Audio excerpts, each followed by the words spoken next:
Hello everyone, welcome to Mathematics and Mathematics. So let us start up our new chapter, that is quadratic equations. और ये chapter unit second that is algebra इसी के under आता है. And हम ये chapter शुरू करने से पहले वही क्वेश्चन हमारा कि हम इसको पढ़ क्यों रहे हैं और ये कहाँ पे यूज़ होगा, राइट. सो पहली बात तो क्वाड्रेटिक इक्वेशंस मतलब जिन इक्वेशंस में सेकंड डिग्री के वेरिएबल्स इंक्लूडेड होते हैं. लाइक हमने पिछले चैप्टर में पढ़ा था ना, linear equations, pair of linear equations into variables. तो वहाँ पे लीनियर क्यों थी इक्वेशंस? क्योंकि वहाँ पे like A X plus B Y is equal to C. So ये जो एक्स और वाई थे ये हमारे वहाँ पे वेरिएबल्स थे और उनकी डिग्री हमेशा 1 थी, राइट. सो इसलिए वो लीनियर इक्वेशंस थी.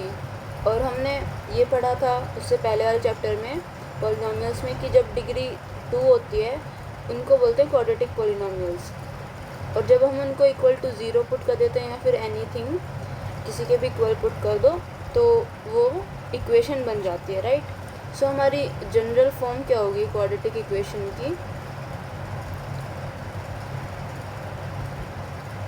ए एक्स स्क्वायर क्योंकि b x plus C equals to 0, क्योंकि सेकेंड डिग्री के वेरिएबल्स इंक्लूड होने चाहिए. That is called quadratic equations. और यहाँ पे देखो एक कंडीशन हम क्या लगाएंगे कि यहाँ पे जो a है ना वो नॉट इक्वल टू 0 होना चाहिए. ऐसा क्यों होगा? क्योंकि अगर a 0 हुआ देन ये वाली इक्वेशन क्या बन जाएगी? 0 plus B x plus C equals to 0, मतलब b x plus c equal to 0. तो ये तो लीनियर बन गई ना. पर हमें तो क्या चाहिए? क्वाड्रेटिक. दैट्स वाई हम ये कंडीशन यहाँ पे इम्पोज करते हैं कि जो एक्स स्क्वायर का जो कोफिशिएंट है वो नॉन ज़ीरो होना चाहिए. मतलब जो एक्स स्क्वायर की टर्म है वो एग्जिस्ट करनी चाहिए उस इक्वेशन में. ज़ीरो होने का ये मतलब है कि वो उस टर्म में वो एक्स स्क्वायर का कोई भी टर्म उसमें है ही नहीं उस इक्वेशन में. So that is the general form of quadratic equations. Now इसकी एप्लीकेशंस क्या हैं, हमें क्यों पढ़ना है ये चैप्टर?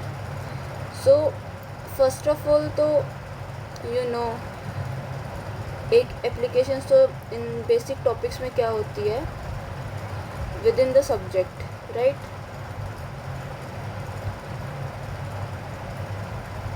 जब हम आगे और टफ टॉपिक्स पढ़ेंगे तो हमें ये वाली चीज़ें आएंगी सामने, जो कि एक क्वाड्रेटिक इक्वेशन सॉल्व करो, उसके रूट्स फाइंड करो. तो इसलिए हमें पहले ये चैप्टर पढ़ना ज़रूरी है. और आई थिंक ये आपने 9th क्लास में भी पढ़ा होगा कि क्वाड्रेटिक इक्वेशन के रूट्स कैसे निकालते हैं.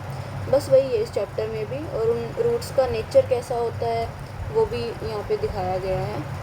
सो पहला एप्लीकेशन तो यही है विद इन सब्जेक्ट. और दूसरा एप्लीकेशन की अगर हम बात करें सो लाइक रियल लाइफ में क्या एप्लीकेशन है इसका? सो जो रियल लाइफ सिचुएशंस हैं जिन जिन में ये यूज़ होता है वो ऑलमोस्ट वही सेम है जो हमने पेयर ऑफ लीनियर इक्वेशंस में या फिर पॉलिनॉमियल्स में पढ़े थे, राइट. उन चीज़ों में ही ये सब यूज़ होता है, क्योंकि ये एक सब कैटेगरी हो गई ना पॉलिनॉमियल्स की, कि सेकंड डिग्री के पॉलिनॉमियल्स या फिर equations. So real life applications वही सब हैं, लेकिन किस तरह की इक्वेशंस होंगी ये हम थोड़ा एग्जांपल देख लेते हैं. क्योंकि ऐसा थोड़ी ना है कि हर जगह क्वाड्रेटिक फॉर्म ही यूज़ होगी. सो लाइक आपने ये पढ़ा होगा कभी लॉज ऑफ मोशन वाले चैप्टर में, जो 3 इक्वेशंस ऑफ मोशन पढ़ी थी ना, उनमें एक ये इक्वेशन होती थी s equals to u t plus 1/2 a t square. So when t is unknown, जब हमें टाइम नहीं पता होता लेकिन उन्होंने ये डिस्टेंस एस दे दिया होता है, इनिशियल स्पीड दे दी होती है, एक्सेलरेशन दे दिया होता है, इसलिए हम फिर ये सेकंड वाली इक्वेशन यूज़ करके टाइम फाइंड करते थे, राइट.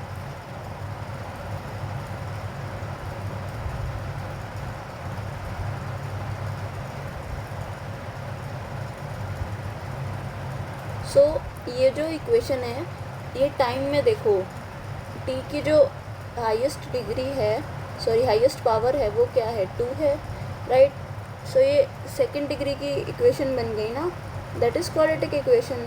तो ये जब t हमें फाइंड करना होगा, जैसे इसमें x फाइंड करना होता है ऐसे ही इस वाली इक्वेशन में हमें t फाइंड करना है जब वो पढ़ते हैं हम इक्वेशंस ऑफ मोशन में। So this is the example of quadratic equation application. Another one is when we solve the problems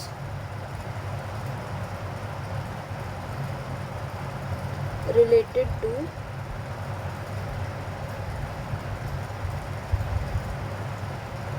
area of, let's say, quadrilaterals.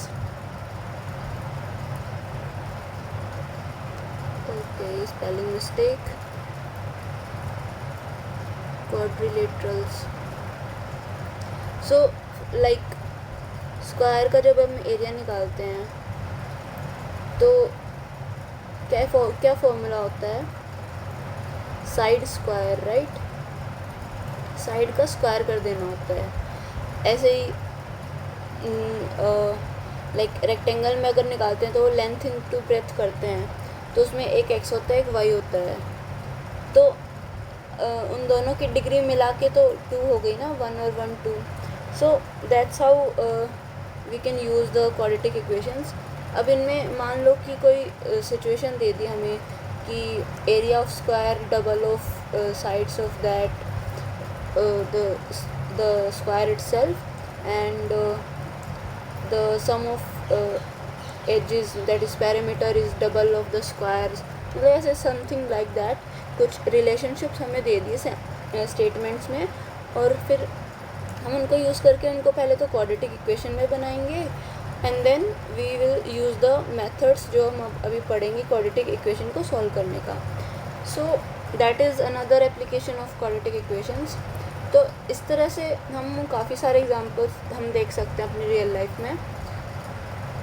So these are the applications.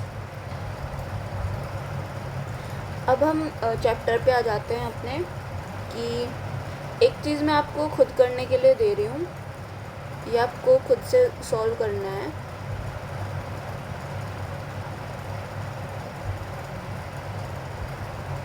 क्या चीज़ करनी है आपको, जो बुक्स में statements से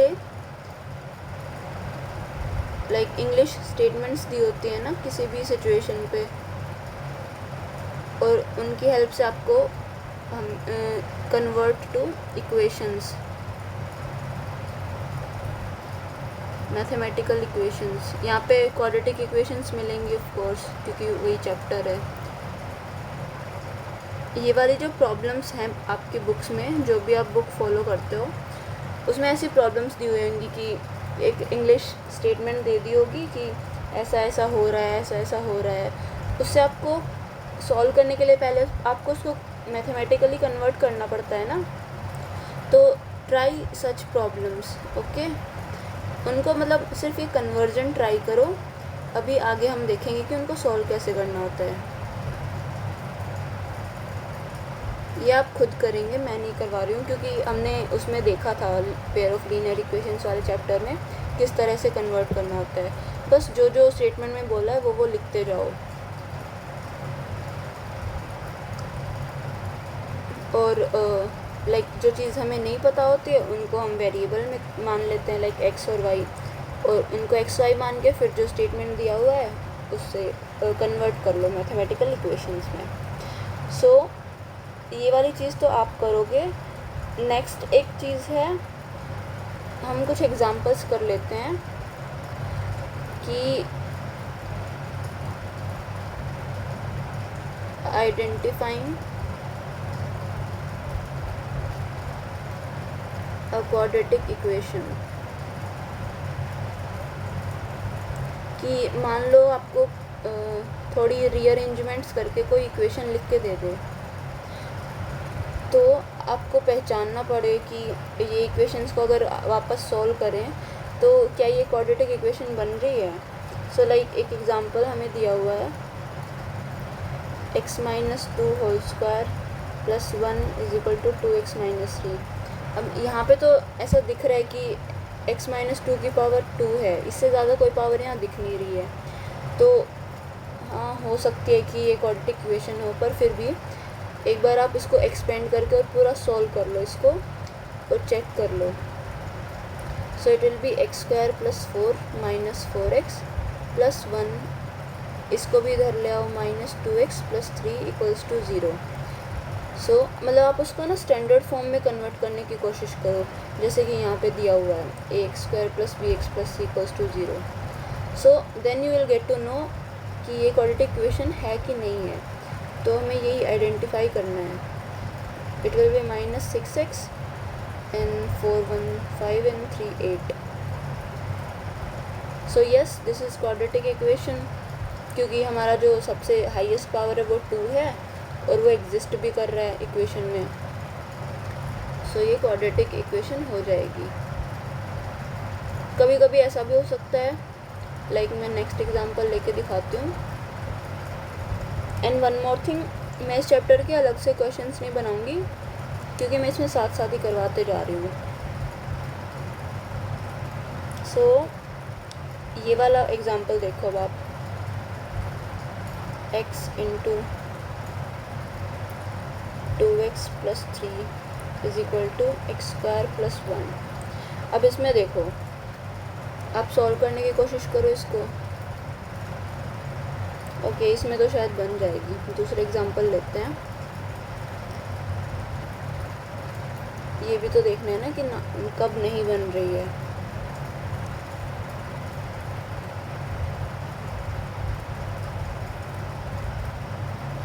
okay, सो इसको solve करके देखते हैं। ये x square plus x plus 8 और इधर क्या है, ये a plus b a minus b का फॉर्मूला दिख रहा है ना, तो सीधा ही सॉल्व कर लो। X square minus 4।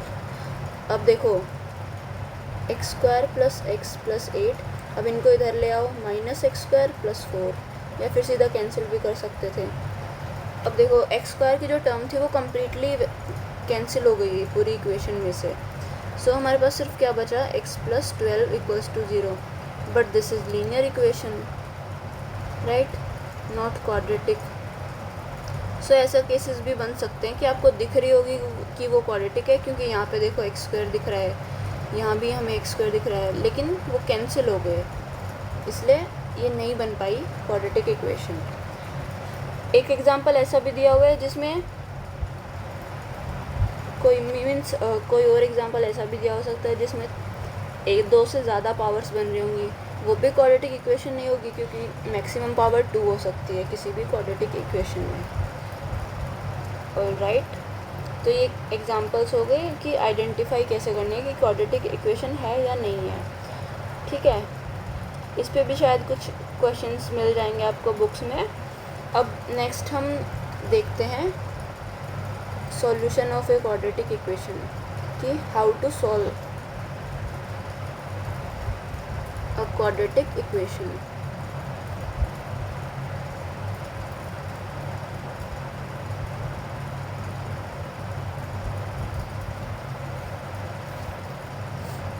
सो ये आपने 9th क्लास में पढ़ा ही होगा, but let us again do this using example.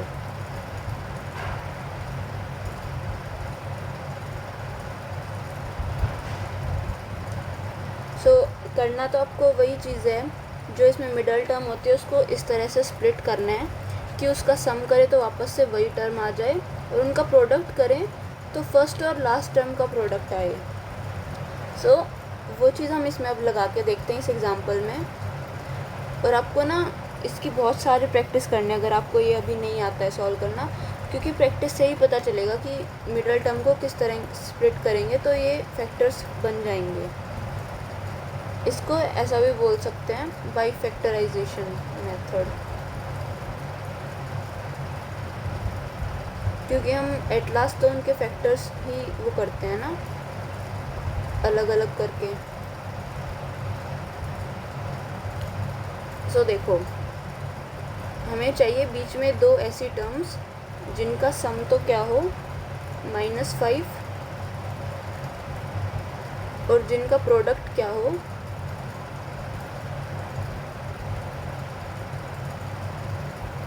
ये आप आगे चल के देखोगे कि ये जो हमने relationship between zeros and coefficient of equations वो पढ़े थे ना, वो भी आपको इससे कुछ रिलेटेड लगेंगे जब आप इनको सॉल्व करोगे, क्योंकि उसमें भी सम और प्रोडक्ट्स आते हैं ना।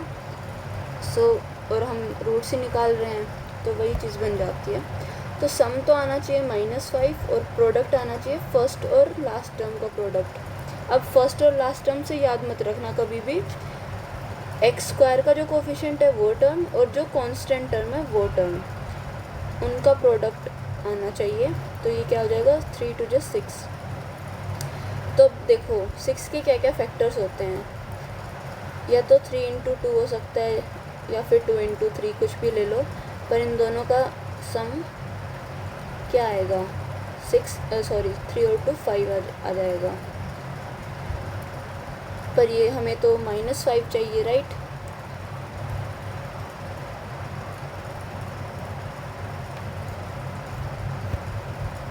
लेकिन अब देखो -5 कहाँ से आएगा, कुछ ना कुछ नेगेटिव नंबर लेना पड़ेगा तभी तो नेगेटिव साइन आएगा। अगर हम पॉजिटिव लेते रहेंगे, फॉर एग्जांपल एक और फैक्टर क्या बन सकता है, 6 × 1। अब इसमें भी सम तो 7 आ रहा है 6 और 1 का, तो ये काम नहीं कर रहे हैं, कुछ नेगेटिव हमें लेना पड़ेगा। तो इस वाले में देखते हैं 3 और 2 में कोई एक अगर हम नेगेटिव लेते हैं, मान लो -3 × 2 लिया, तो ये तो प्रोडक्ट माइनस का हो जा रहा है -6, इसलिए हमें दोनों ही माइनस के लेने पड़ेंगे ताकि माइनस माइनस प्लस हो जाए।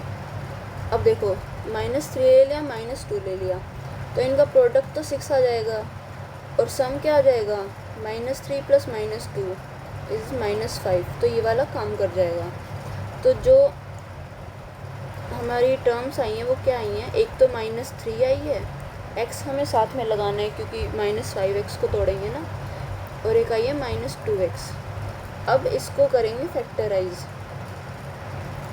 ये जो इक्वेशन हमें मिली, और इसमें आपको ये चिंता करने की ज़रूरत नहीं है कि इधर 3x को इधर लिखें या फिर 2x को इधर लिखें, 3x को इधर लिखें, आप कहीं भी लिख सकते हो, फैक्टर्स वही बनेंगे एट लास्ट। जब आप प्रैक्टिस करोगे तो आपको खुद फील हो जाएगा कि ये कुछ फ़र्क नहीं पड़ेगा उनको इधर उधर लिखने से।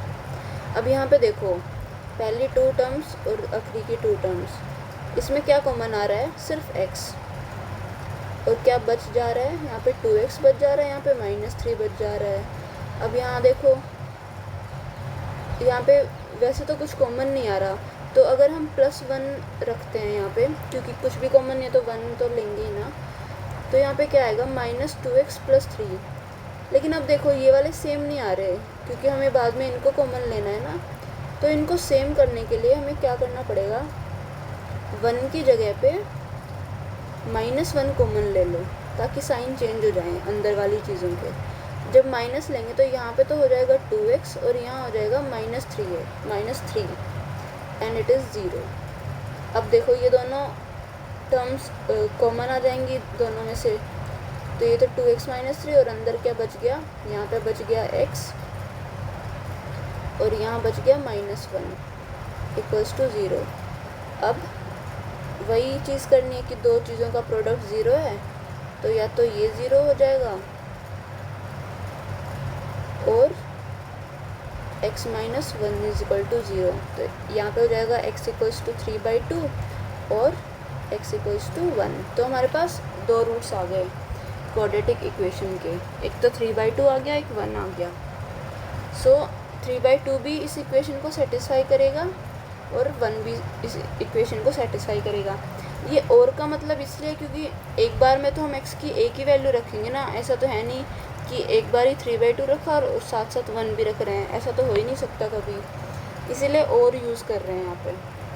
पर रूट्स दोनों ही हैं, क्योंकि क्वाड्रेटिक इक्वेशन है तो एटलीस्ट 2 रूट्स तो होंगे ही ना।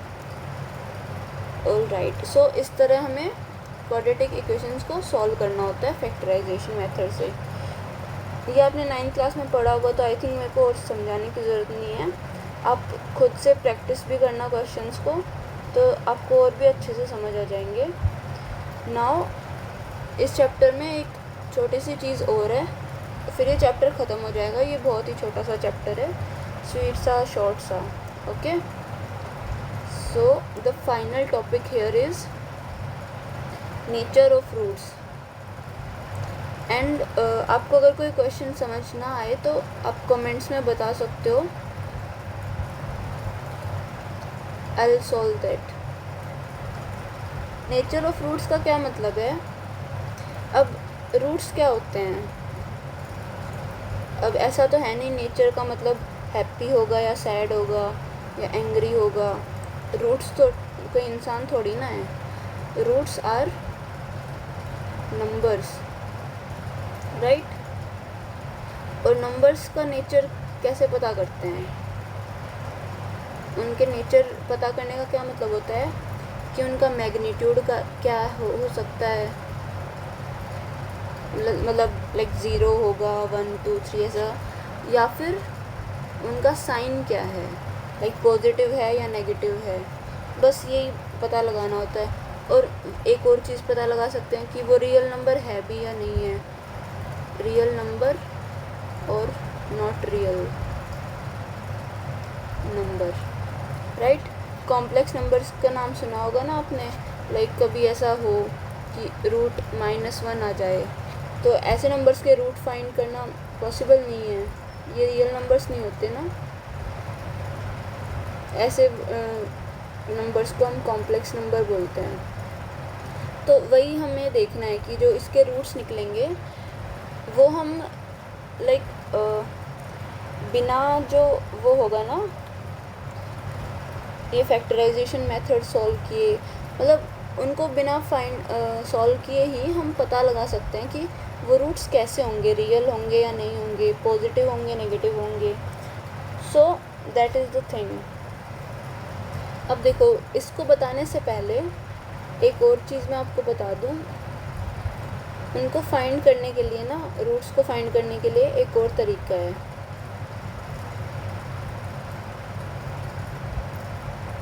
ए formula to directly find the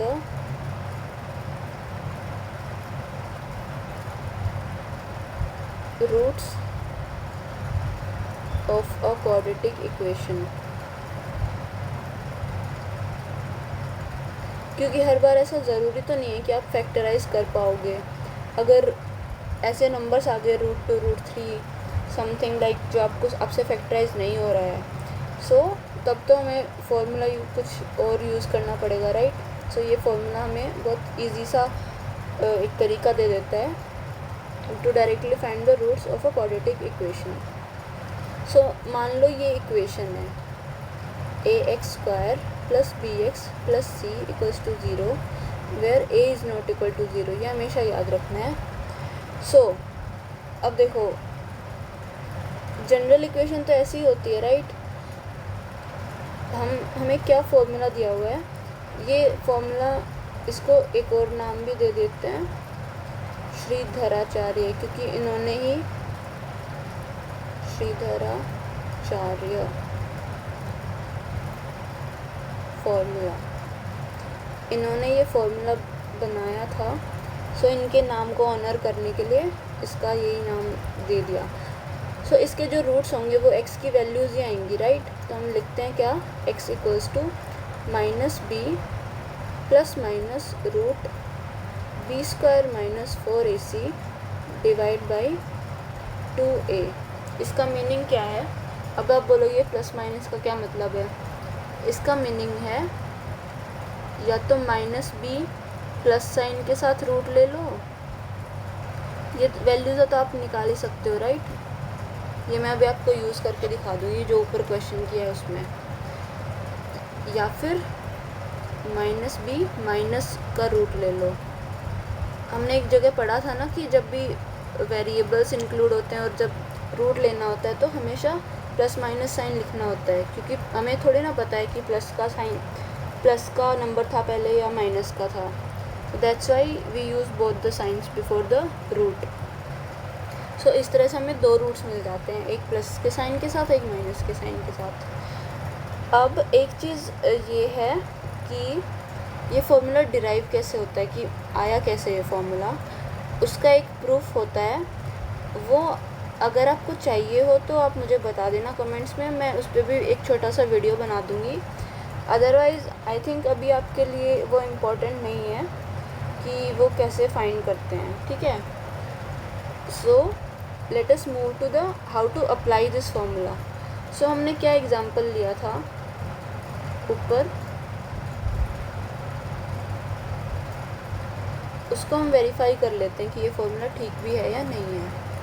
it's 2x² - 5x + 3।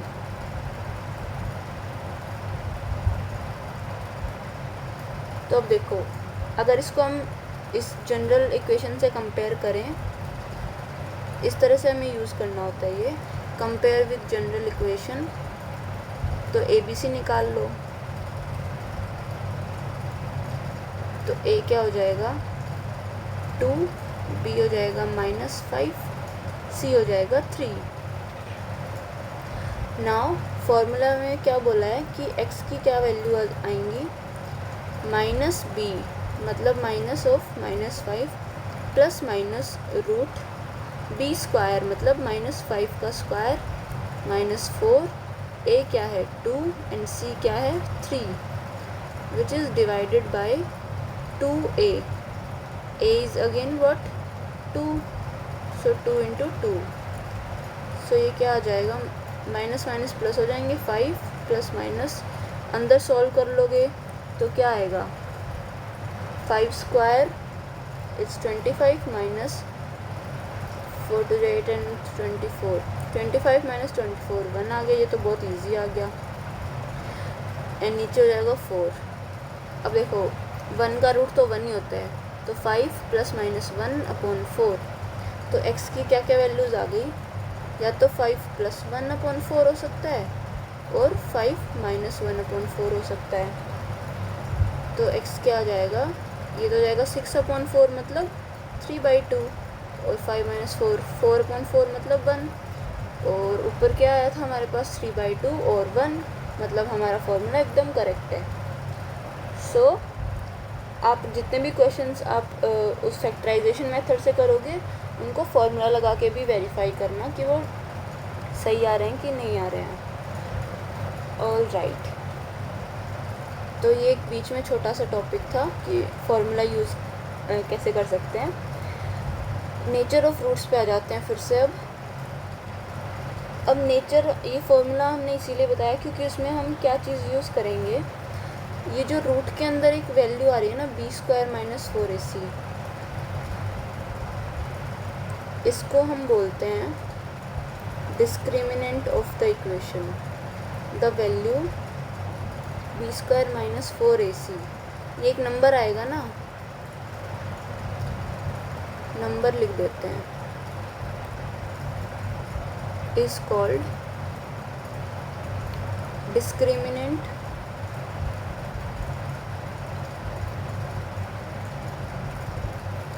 Of equation.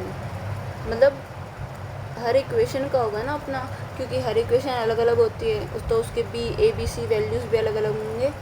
तो ये उसमें जब रखेंगे b² - 4ac में, तो ये नंबर भी अलग अलग ही आएगा। इसलिए हर इक्वेशन का अपना एक डिस्क्रिमिनेंट होता है। It can be denoted by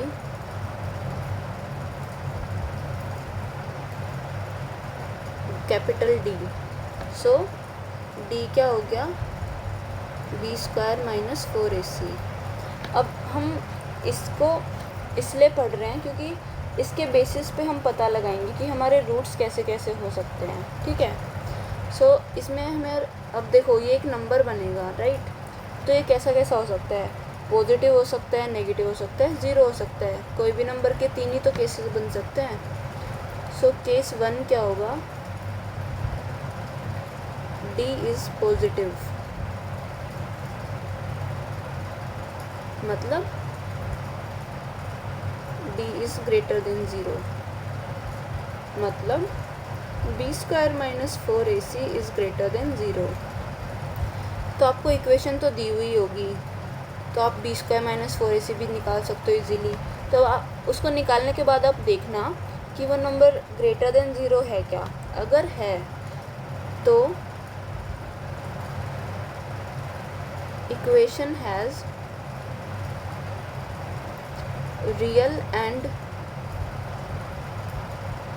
distinct roots. Distinct मतलब डिफरेंट, मतलब वो सेम नहीं होंगे, लाइक 1 1 2 2 ऐसे नहीं होंगे, अलग अलग होंगे। तो जब भी डिस्क्रिमिनेंट पॉजिटिव होगा, ये ध्यान रखना 0 नहीं है, 0 वाला केस अब अलग से है। जब भी पॉजिटिव होगा डिस्क्रिमिनेंट तो उसके रूट्स हमेशा रियल होंगे, मतलब रियल नंबर आएगा, और अलग अलग आएंगे दोनों। ऐसा नहीं होगा कि एक ही रूट रिपीट हो रहा है। d इज़ 0, मतलब B square minus 4ac is 0। तब क्या होगा, देन उसमें भी होंगे तो real roots, then equation has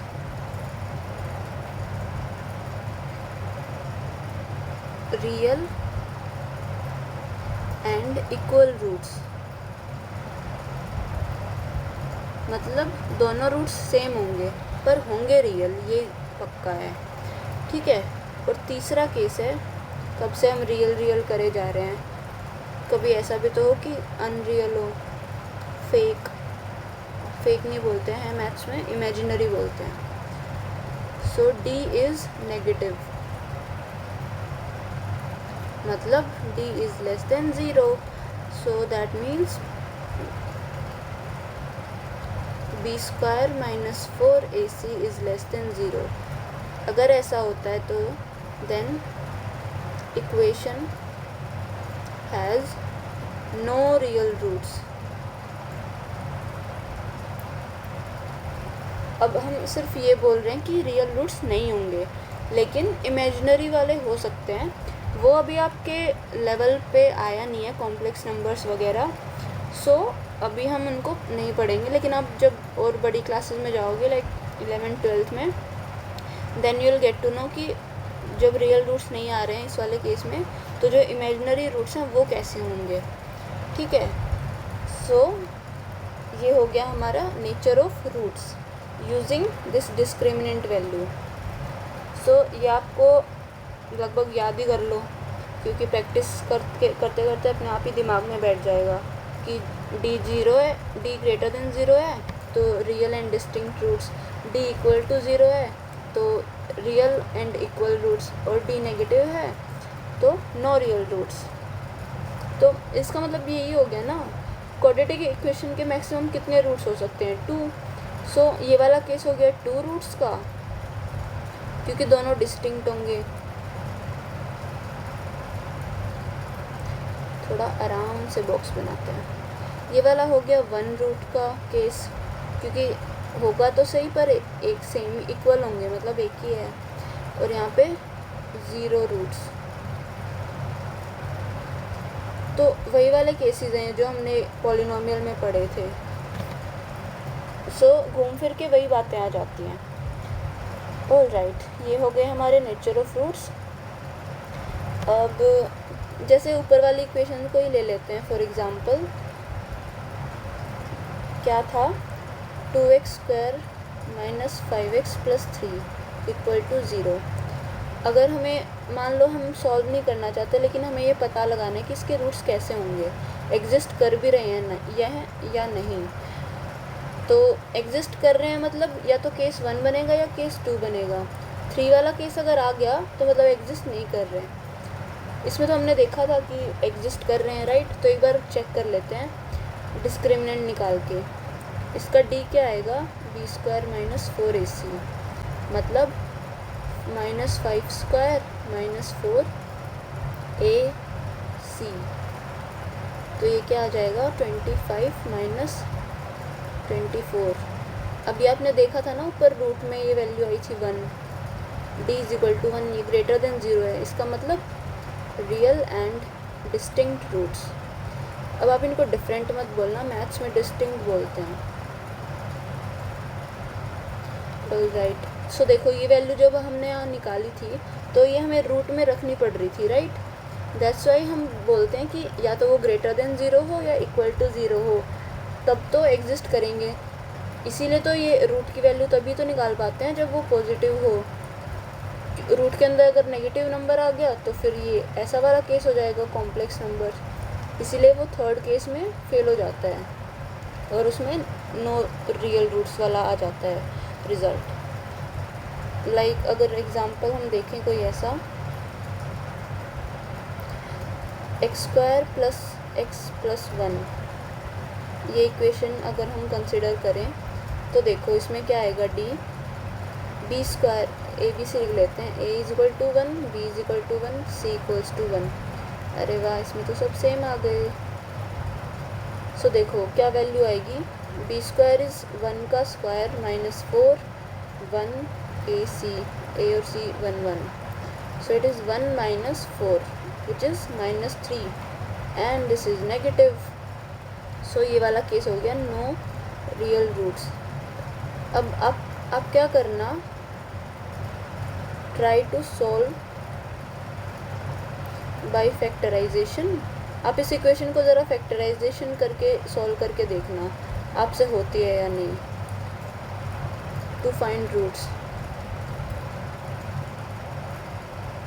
if you can।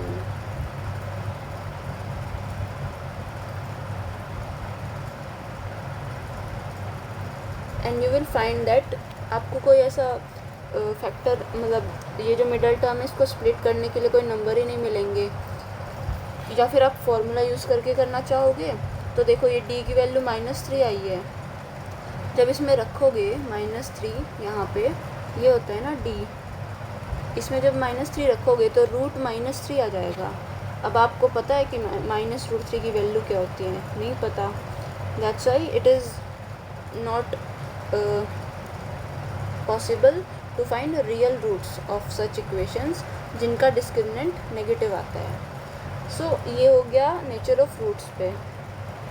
So I think that's it for this chapter quadratic equations. आप इसको एक बार अच्छे से रिवाइज़ करना, इसके जितने भी क्वेश्चंस हैं सब ट्राई करना, कोई भी क्वेश्चन मत छोड़ना।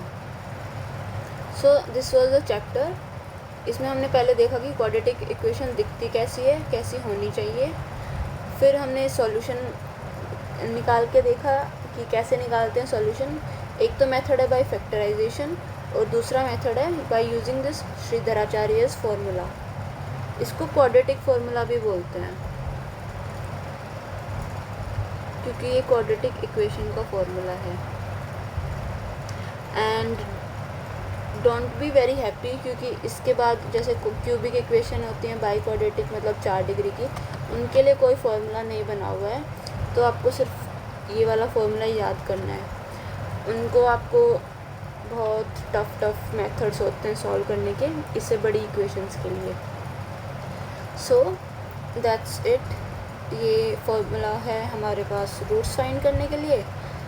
देन नेचर ऑफ रूट्स हमने पढ़ा कि कौन सा केस होगा तब कैसे रूट्स होंगे।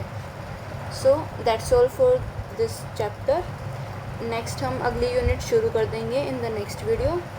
Till then bye bye and thank you.